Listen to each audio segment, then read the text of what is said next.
नमस्कार। संसार में जितने भी धार्मिक संगठन हैं, समुदाय हैं, वो सब कहीं न कहीं परेशान हैं या उनको अधूरापन लग रहा है या फिर वो चाहते हैं कि हमें संतुष्टि मिले, शांति मिले, आनंद मिले। ये शब्द उन्होंने सुने हैं। उसी को प्राप्त करने के लिए अनेक प्रकार के प्रयोग, आयोजन, संगठन, नियम, सिद्धांत आदि बना करके उन पर चला जा रहा है और सभी अपने अपने मंतव्य से, अपने अपने ढंग से ये चीज़ें बना रहे हैं, इसलिए उनमें भेद भी हो गया। एक ही मत होकर के इसी से होगा ऐसा भी तो पता नहीं है ना। इसलिए अपने अपने मत के अनुसार, अपने अपने ढंग से जिन्होंने समुदाय बनाया या एकजुट होकर के किसी बात के पीछे लगे, वो संगठन धार्मिक संगठन हो गया, जिसको धार्मिक संगठन नाम दिया जाता है। और ऐसे अनेक संगठन बन गए, संगठन के अंदर संगठन बन गए, क्योंकि सभी के मत मतांतर अलग अलग है, सोचने का ढंग अलग अलग है। और ये सब कुछ करते हुए थोड़ा बहुत कुछ मन ने उनको झलक की तरह दिया, चाहे उसे हम भ्रम भी कह लें, तो उस पर भी उसने देखा कि शायद ऐसा कुछ सत्य की झलक आई है, जबकि वो भ्रमित मन की बात थी। भ्रमित मन ने उसको एक ऐसा काल्पनिक एहसास दिया जिसको उसने सोचा कि ये सत्य की तरफ से आ रहा है, लेकिन ये भी मन का भ्रम था। यदि वह सत्य होता तो अस्थायी होता, शांति देता, फिर से खोज नहीं करनी पड़ती, फिर से कोई प्रयोग नहीं करने पड़ते, कोई अभ्यास नहीं करने पड़ते, न कोई प्रतिमा बिठानी पड़ती, न मंदिर, मस्जिद, गुरुद्वारे, चर्च। यानी कि इसलिए मैं नाम ले रहा हूँ कि ये अपने परिचित हैं और इसमें समुदाय बटा हुआ है पूरा विश्व का, तो इनमें अलग अलग ये विभाग नहीं होते। और अगर विभाग हुए हैं और विभाग बने हुए हैं, क्योंकि सत्य तो एक ही होगा, अलग अलग उसमें विभाग हो नहीं सकते, और फिर अगर विभाग है तो वो सत्य नहीं है। तो ये मत मतांतर हो गया, और इस मत मतांतर के चलते हमें ये मालूम नहीं पड़ रहा है कि ये जो झलकियाँ कभी कभी मन दे रहा है, ये वास्तव में सत्य है या मन की कोई चालबाजी है, मन की कोई चालाकी है।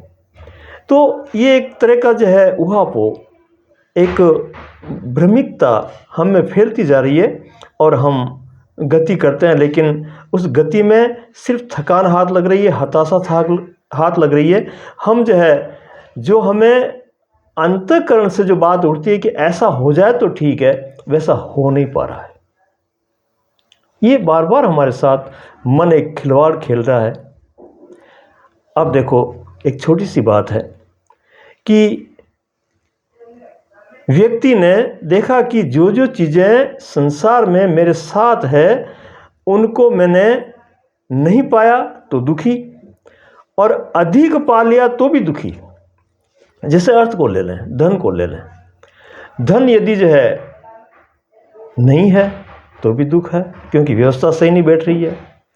और प्रयत्न करके अधिक पा लिया तो उसको रख रखाव का कहीं गुम न जाए, कहीं नष्ट न हो जाए, कोई दूसरा न ले जाए, या मैं अभी भी कम हूँ, जैसा मेरा पड़ोसी मुझसे आगे है मैं उससे पीछे हूँ। तो एक ऐसी डाह, एक ऐसी तृष्णा जो है मन के अंदर चलती रहती है। तो पाने से भी वही बात हुई, नहीं पाने पर भी वो बात हुई। हमारी हालात तो सुधरी नहीं, हम तो ज्यों के त्यों बने रहे। तो ये जो मन के द्वारा खोज करके बहुत सी चीज़ों की तरफ जो गति की गई, तो हर गति में उसको हताशा हाथ लगी।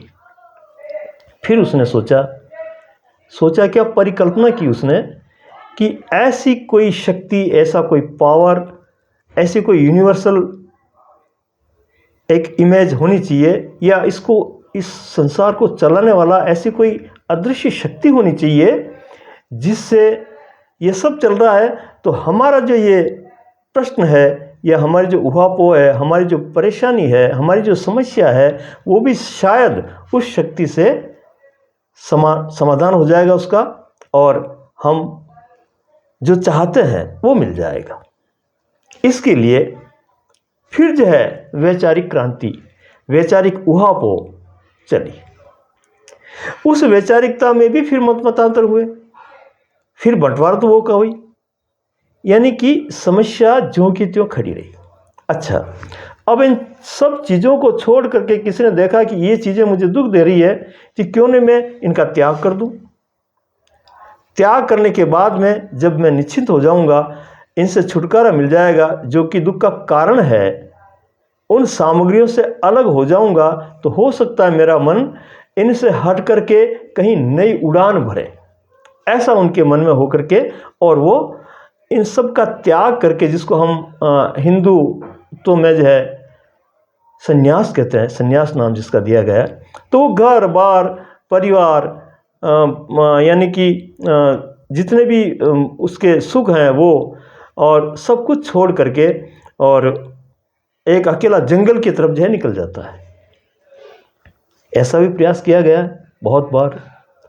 फकीर की तरह, फक्कड़ की तरह वो रहता है, और छोड़ा ही नहीं बल्कि और भी प्रयोग करता है वो। देखे गए हैं कि जैसे अन्न का त्याग कर देना, बहुत कम कपड़े पहनना, सर्दी गर्मी बरसात कैसी भी हो उसको सहन करना। इतनी यातना भुगतने के बाद भी मन जो है वैसा का वैसा निष्ठुर बना हुआ है।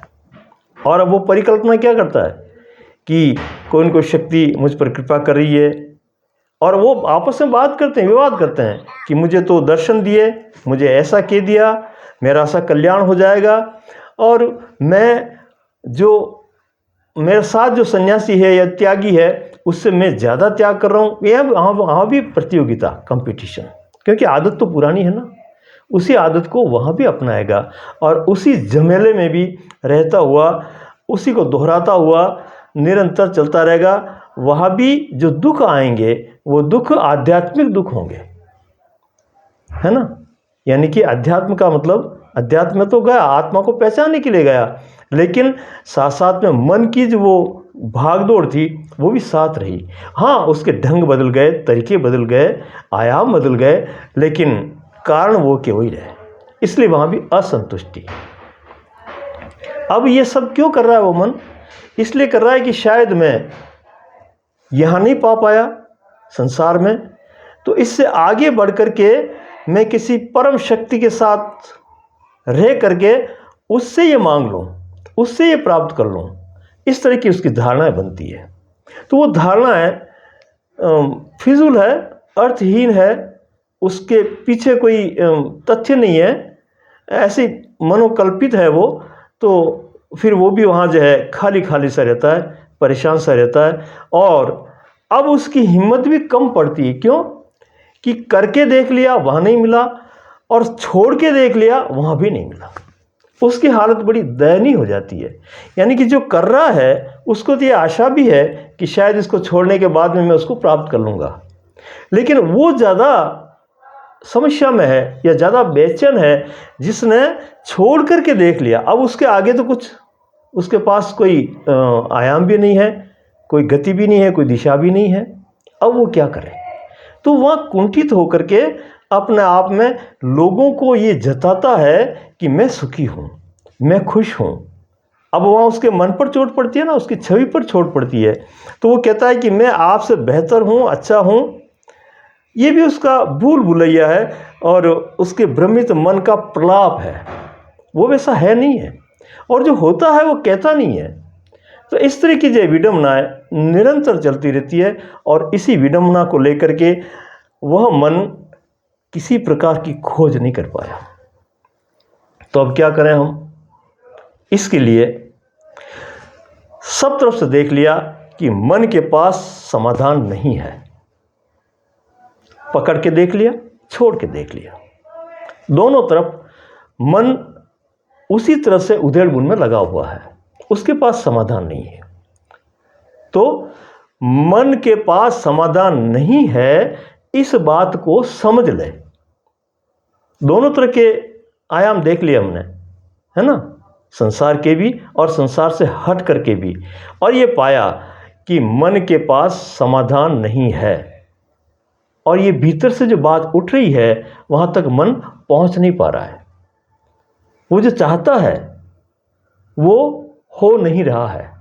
इसका मतलब ये हुआ कि मन की क्षमता नहीं है और मन की जो चाह है वो भी गलत हो सकती है। एक थोड़ा सा डीपली जा रहे हैं अपन कि मन जो चाह रहा है कि मुझे शांति मिल जाए, मुझे आनंद मिल जाए, किसकी अपेक्षा में चाह रहा है?